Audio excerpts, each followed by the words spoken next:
చెప్తున్నాడు, అబ్రహమా, ఆ పట్టణాలు బహు భయంకరంగా నాకు వ్యతిరేకంగా జీవిస్తున్నారు, పాపాన్ని కూర్చుకుంటూ ఉన్నారు, పురుషులతో పురుషులు, స్త్రీలతో స్త్రీలు అవశ్యమైన చేస్తూ ఉన్నారు, పిల్లలు కూడా మాట వినలేని పరిస్థితుల్లో ఉన్నారు, భయంకరమైన విగ్రహారాధన, భయంకరమైన పాపంతో ఉంది. ఆ పాపాన్ని చూడలేక ఆ మొర నా దగ్గరకు వస్తే ఈ పట్టణాలని అగ్ని చేత కాల్చివేయడానికి నేను వచ్చాను అబ్రహమా అని చెప్పేసి దేవుడు తన భక్తుడైన అబ్రహామునకు చెప్పాడు. స్తోత్రం చెప్పండి, చెప్పాలి హల్లెలూయా. దేవుడే తన కుమారుడైన ప్రవక్త అయిన అబ్రహాం, తన బిడ్డ అయిన అబ్రహాం గారికి ఆ విషయాన్ని ఎవరికి చెప్పలే, తనకొక్కడికి మాత్రమే చెప్పాడు. ఆనాడు జలప్రళయం సమయంలో కూడా ఎవరికి చెప్పలేదు, కానీ పిల్లరా కదా, నోవాకు ఒక్కడికి మాత్రమే ఆ విషయం చెప్పాడు. ఇక్కడ అబ్రహాం చెప్పాడు. అబ్రహాం వెంటనే అన్నాడు, ఇక విజ్ఞాపన మొదలుపెట్టాడు. అక్కడ సొదొమ పట్టణాలలో లోతు తన కుమారుడు ఉన్నాడు, పెంచుకున్న కుమారుడు ఉన్నాడు. పిల్లరా గమనించండి, అతని కోసం ఏం చేస్తాడంటే, అయ్యా పాపులతో పాటు నీతిమంతులను కూడా చంపేస్తావా? అక్కడ 50 మంది నీతిమంతులు ఉంటే వారి నిమిత్తం పట్టణాన్ని కాపాడవంటే, అబ్రహమా నీ మాటను బట్టి, నీ విజ్ఞాపన బట్టి అక్కడ 50 మంది నీతిమంతులు ఉంటే నేను పట్టణాన్ని కాపాడుతున్నాను. 50 మంది కూడా నీతిమంతులు లేరండి. ఎలా ఉంటారు లే అన్నాడు. ప్రపంచాన్ని చూస్తేనే నోవా ఒక్కడే నీతిమంతుడిగా కనపడ్డాడు. ఇంకా తర్వాత తరాలలో ఏం కనిపిస్తాం? అసలు ఈ తరాలలో కనిపిస్తామా? దేవుని లేఖనాలలో ఉన్నది ఏంటంటే, ఈ చివరి దినాలలో విశ్వాసాన్ని కనుగొంటానా అని మాట్లాడుతున్నాడు. దేవునికి స్తోత్రం. అసలు విశ్వాసం ఉంటుందా వీళ్ళలో అని మాట్లాడుతున్నాడు. చివరి దినాలు ఇంకెవరు దొరుకుతారు? 50 మంది, 50 నుంచి చిన్నగా 10 దాకా వచ్చాడు. 50, 45, 30, 20, 10 దాకా వచ్చాడు. అయినా ప్రభు 10 వరకు 10 మంది ఉంటే నేను కాపాడుతాను అబ్రహాం అన్నాడు. 10 మంది కూడా లేడు. వెంటనే అక్కడ నుంచి దేవుడు వెళ్ళిపోయాడు. పిల్లరా, సొదొమ గొమొర్రా దగ్గరికి 2 దేవదూతలు వెళ్ళారు. దేవుడేమో యెహోవా, ఆయనేమో ఇక్కడ అబ్రహాముతో మాట్లాడుతున్నాడు. ఆ పట్టణాన్ని కాల్చివేయమని 2 దేవదూతలను పంపించాడు దేవుడు. అక్కడికి వెళ్ళిపోయారు, సొదొమ గొమొర్రా పట్టణానికి వెళ్ళిపోయారు వీళ్ళు. వింటున్నారా? స్తోత్రం చెప్పండి. నిద్రపోయేవాడు ఒకసారి గట్టిగా చెప్పండి. కొంచెం స్తోత్రం. ఇప్పుడు అందరు చెప్తాం చేతులు. హల్లెలూయా. అవును ప్రియులారా, సొదొమ గొమొర్రా దగ్గరికి వీళ్ళిద్దరు దేవదూతలు వెళ్ళాలికి మరి ఎవరు చెప్పారో తెలియదు, కానీ సొదొమ గవిని దగ్గర లోతు కూర్చొని ఉన్నాడు. ఊరిలోకి ఎంటర్ అవుతూ ఉన్నారు ఈ 2 దేవదూతలు. ప్రియులారా గమనించండి. వెంటనే వాళ్ళు మంచి తెల్లని డ్రెస్సు, మంచి వచ్చేసి కలిగిన వాళ్ళు కాబట్టి వాళ్ళిద్దరు వస్తుంటేనే ఏం చేశారంట, లోతు లేచి వారికి సాగిలపడి నమస్కరించి, అయ్యేలాగా పొద్దుపోతుంది, ఈ రాత్రి మా ఇంటిలో బస చేయండి, ఉదయకాలంలో మీరు వెళ్ళొచ్చు, మీరు ఎక్కడికి వెళ్ళాలి అని చెప్పేసి బ్రతిమిలాడాడు. స్తోత్రం చెప్పండి. చెప్పాలి. ఏమన్నాడు చెప్పండి? ఏమన్నాడు? అయ్యా ఈ రాత్రి కాలంలో మా ఇంటిలో బస చేసి రేపు ఉదయాన్నే మీరు వెళ్ళిపోవచ్చు. ఈ ఊరు మంచిది కాదు, పట్టణం మంచిది కాదు, ఈ ప్రజలు మంచివాళ్ళు కాదు, నా మాట వినండి అంటే దేవుడు వీళ్ళు అన్నారంట, 2 దేవదూతలు అన్నారంట, మేము నీ ఇంటికి రాం. స్తోత్రం చెప్పండి. మనం కూడా పిల్లరా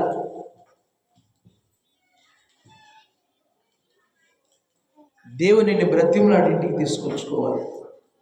ఆయన రాడు, మనం బ్రతిమలాడు. సేవకులను కూడా అలానే పిలుచుకోవాలి. మీరు డిమాండ్ చేయటం కాదు, అప్పుడే మీకు ఆశీర్వాదం.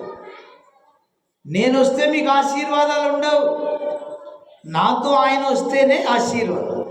లేకపోతే ఆయన నన్ను వెళ్ళమంటే మీ ఇంటికి ఆశీర్వాదం. మీకు గుర్తుపెట్టుకోండి, అందరం తిరిగినట్టు తిరగకూడదు. మేము వీళ్ళు తిరుగుతారు, లోక పాస్టర్లు.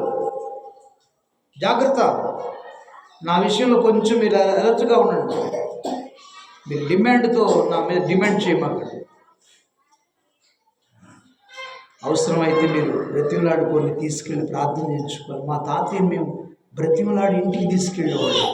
ఆయన ఎక్కడెక్కడో ఉండేవాడు, ఏదో అలాగా ఆయన చూపిస్తేనేమో వచ్చేవాడు ఇంటికి. చూపించకపోతే మేమే వెళ్ళి, తాతయ్య మా పరిస్థితి ఇలా ఉంది కూడా, 2 రోజులు మా ఇంట్లో ఉండాలని ఉండి ప్రార్థన చేయాలి అని తీసుకెళ్ళేవాడు. అది మా అనుభవాలు. ఇంటింటికి పోయి తింటాం కాదు. 2 రోజులు ఉన్న ఆయనకి దేవుని యొక్క విజన్ వచ్చి దాని సమస్య పరిష్కరించుతాడు, అదో ఇదో చెప్తాడు. అని తర్వాతనే ఆయన వెళ్ళిపోయేవాడు వాళ్ళ ఇంటికి. వెళ్తున్నా వస్తానయ్య, ఆలోపు వేరే వాళ్ళు వచ్చి వాళ్ళు తీసుకెళ్ళేవాడు.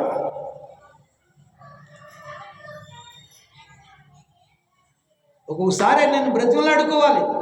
లోతు బ్రతిమలాడుతున్నాడు. ఎందుకు తెలుసా? ఆయన అవసరం కోసం కాదు. అయ్యో ఈ పట్టణ ప్రజలు మంచివాడు కాదు, స్తోత్రం. ఈ పట్టణం యొక్క ప్రజలు మంచివాళ్ళు, భయంకరులు వీళ్ళు. నాయనలారా నా ఇంట్లో ఉండండి రాత్రి అంటే బ్రతిమలాడితే వెళ్ళాడంట. ఇద్దరు బ్రతిమలాడిన తర్వాత ఇంటికి వెళితే ఆయన భోజనం సిద్ధపరిచాడండి. భార్య కూడా మంచి విశ్వాసం అని అర్థం. ఇట్లా తయారయ్యారు పిల్లలు కూడా. విశ్వాసం ఉంటేనే అవిశ్వాసం, అవిశ్వాసం ఉంటేనే విశ్వాసం. భర్త మారితేనే భార్య మారదు, భార్య మారితే. పరిచర్య చేస్తుంది అనుకోండి మా అమ్మగారు, సిస్టరు, ఆయన ఒప్పుకోడు, ఆయన మారితే ఈమె. అలా ఉంది సమాజం. లోతే తానే రొట్టెలు చేసి ఆయనే ఆహారం ఏర్పాటు చేసి ఆ దేవదూతలకు పెట్టాడంట. వీళ్ళు భోజించే తర్వాత ఈ లోపలనే ఆ గ్రామ పట్టణం అంతా, ఆ ప్రజలందరూ, యవనస్తులందరూ కూడా ఈ లోతు ఇంటి మీదకి దొమ్మిగా వచ్చారండి. దొమ్మిగా వచ్చేసి తలుపులు వేస్తుంటే డోర్ కొడతా ఉన్నారు. లోతు బయటికి రా, ఇదెవడో మా మధ్యకి వచ్చాను, నువ్వు తీసుకొచ్చి ఇంటికి వచ్చిన నీ ఇంటికి వచ్చినటువంటి వారిని మాకు అప్పచెప్పు, మేము వారిని కూడాలి. ఎంత ఘోరం, ఇంత ఘోరమైన పాపం. ఒక్కరా ఇద్దరా దొమ్మిగా వచ్చారంట. చాలామంది వచ్చి డోర్ కొడుతూ ఉన్నారు, గొడవ చేస్తూ ఉన్నారు. లోతు బయటికి పోయి వాళ్ళతో మాట్లాడుతున్నారు. నాయనలారా, వారు నా ఇంటికి అతిథులుగా వచ్చారే, వారిని మీరేమి చేయకూడదు. దయచేసి అలాంటి పాపానికి ఒడిగట్టవద్దు. మీకు అంతగా కావాలంటే నాకు వివాహం కానీ 2 కుమార్తెలు ఉన్న వారిని ఇచ్చేస్తాను, వాళ్ళని తీసుకెళ్ళండి. ఎంత త్యాగం! దేవునికి స్తోత్రం. లోతు ఎంత త్యాగం! పట్టణం యొక్క స్థితి చూసినటువంటి లోతు, ఈ పట్టణం మంచిది కాదయ్యా అని తన ఇంటికి చేర్చుకున్నాడు. మీరు కూడా పిల్లల బాధల్లో ఉన్న వారిని చేర్చుకోవాలి, కష్టాల్లో ఉన్న వారిని చేర్చుకోవాలి. ఆ స్థితిగతులన్నీ గమనించాలి. పట్టణం, సంఘం, గ్రామం, దేశం స్థితిగతులన్నీ గమనించి దేవుని పిల్లలను చేర్చుకునే కుటుంబాలుగా ఉండాలి. వారిని ఆదరించే కుటుంబాలుగా, వారిని కాపాడే కుటుంబాలుగా ఉండాలి. నేను వాళ్ళ మీద రాళ్ళు వేసి వాళ్ళని నాశనం చేసే కుటుంబాలుగా ఉండకూడదు. నీవు బిలీవర్ అయితే, ప్రభువును రక్షించబడిన బిడ్డవైతే ఒకరి క్షేమాన్ని కోరుకో, కానీ నష్టాన్ని కలిగించున్నావు. మేలు చేయటమే కీర్తన గ్రంథంలో చదువుకున్నాం. ఒకసారి ఆ మాట చదువు, నేను ముగిస్తున్నాను, నాకు టైం చాలదు. కానీ కీర్తన గ్రంథం 37వ అధ్యాయంలో ఉన్నాయి.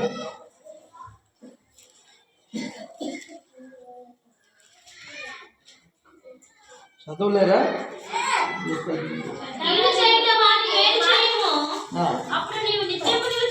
కీడు చేయటమాని మేలు చేయము, నిత్యము నీవు నిలుచుడు. కీడు చేయటమాని మేలు చేయడం నేర్చుకో. కీడు దేవుని సంబంధి. ఒకరికి కీడు తలపెట్టావంటే, ఒకరి మీద నిందలు మోపుతున్నావంటే, నేరాలు మోపుతున్నావంటే, అలా ఇలా అని నువ్వు వేధిస్తున్నావంటే తెలియకుండానే నీవు చేసే పని నీకు మాత్రమే తెలుసు, వేరే వాళ్ళకి తెలియకపోయినా.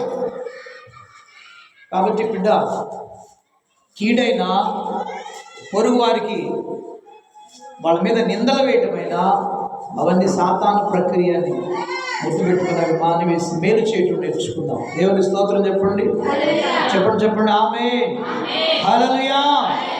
ఈ బిడ్డ, క్రీస్తునందు దేవుని సంగమా, దేవుని బిడ్డ, నా కుమార్తెను తీసుకెళ్ళండి అయ్యా, పెళ్లి కాని కుమార్తెను, మీరు ఇష్టం వచ్చినట్టు చేసుకోండి, కానీ వారు నా ఇంటికి వచ్చిన అతిథులు, వారిని మీరేం చేయకూడదయ్యా. నువ్వేమంటారా మా మధ్యలోకి వచ్చి మాకు న్యాయం చెప్తున్నావు, నీతి నేర్పుతున్నావు అని చెప్పేసి పిల్లరా ఇక్కడ డోరు కొడుతున్నారు, తలుపు పగలగొట్టాలని ప్రయత్నం చేస్తున్నారంట. ఎంత శక్తి కలిగిన దేవుడు తన చేయి చాపి లోతును ఇంట్లోకి లాగాడంట. దేవుడు స్తోత్రం చెప్పండి. డోరు తీయకుండానే అని అర్థం. దేవునికి తలుపులు అడ్డొస్తాయా? యెహోవాకు అసాధ్యమైంది ఏదైనా కలదా? శారమా, నవ్వుతున్నావా? సేవకులను చూసి నవ్వటం, సేవను చూసి ఒకళ్ళు నవ్వుతారు, విశ్వాసం చూసి ఒకడు నవ్వుతూ ఉంటాడు. వాళ్ళ ఆ బ్యాప్టిస్ట్ వాళ్ళందరూ బ్యాప్టిస్ట్ వాళ్ళే, మార్పు ఉన్నది, వాళ్ళు బొద్దు నన్ను అని నవ్వుతుంటారు కొంతమంది. సేవకులు ఒకళ్ళు, సంఘాన్ని చూసి ఒకళ్ళు, విశ్వాసం చూసి ఒకళ్ళు నవ్వుతూ ఉంటారు. నీ దేవుడు శక్తిమంతుడు. దేవునికి స్తోత్రం. తలుపు చేయి చాపంట లోతుని లోపలికి లాగాడంట. వాళ్ళతో మాట్లాడుతున్నా, బయట మాట్లాడుతూ తలుపేస్తున్నాడు లోతు. లోపలేమో దేవుడు, ఆ పిల్లలు ఉన్నారు, ఆయన కుమార్తెలు భార్య ఉన్నారు. పిల్లరా బయట తలుపులు వేసి మాట్లాడుతున్నాడు దేవుడు అంట. వేసే వాళ్ళ దూతలు చేయి చాపి లోతుని లోపలికి లాగి డోర్ వేసేసాడు. పిల్లరా గమనించండి. ఇక వాళ్ళందరికంటే కనుమబ్బు కలుగు చేశారంట. ఏం కలుగు చేశాడు దేవుడు అంటే, ఇప్పుడు దాకా డోర్ కనబడుతూ ఉంది కానీ ఇక వాళ్ళకి కనులు కనిపించట్లా. కనుమబ్బు అంటే ఆ గుడ్డితనం వచ్చేసింది. డోర్ వాళ్ళకి అర్థం కావట్లా, ఎక్కడ తలుపు ఉందని కూడా అర్థం కాక వాళ్ళు తడుగుతున్నారంట. అంత పిల్లగా తడుగుతున్నారు. చాలాసేపు చేసి వాళ్ళు ఇక వెళ్ళిపోయారు. దేవునికి స్తోత్రం. చెప్పండి హల్లెలూయా, హల్లెలూయా. ఎంత శక్తిమంతుడు నీ దేవుడు. శత్రువులు నీ ఎదుటికి వచ్చి డోర్ కొడతావంటే వారి నుంచి తనను కాపాడుకున్నాడు, తన పిల్లలను కాపాడాడు, నిన్ను కూడా కాపాడుతాడు. అంతే.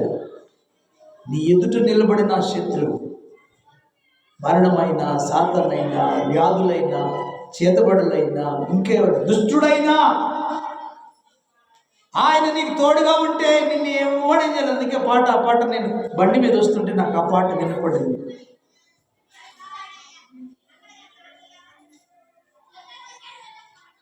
నా తోడు నాకు భయమేనా యేసయ్యా, నీవు నాలోనే ఉన్నావయ్యా,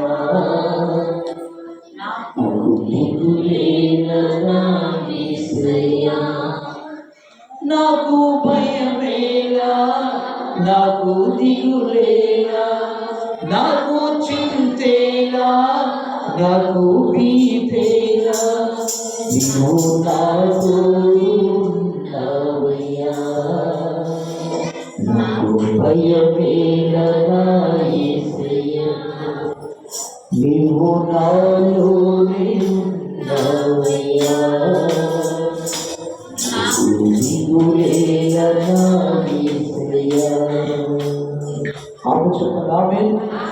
కష్టములో నష్టములో నా తోడు ఉన్నావు, వేదనలో వేదనలో నా చెంత నిలిచావు,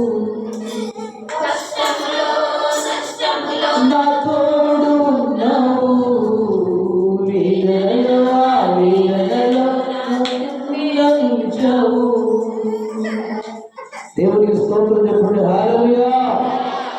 ఆ పాట ఈ మధ్య పాటలు ఏది ఎందుకు బుద్ధిగా అడిగింది ఏది వినలా.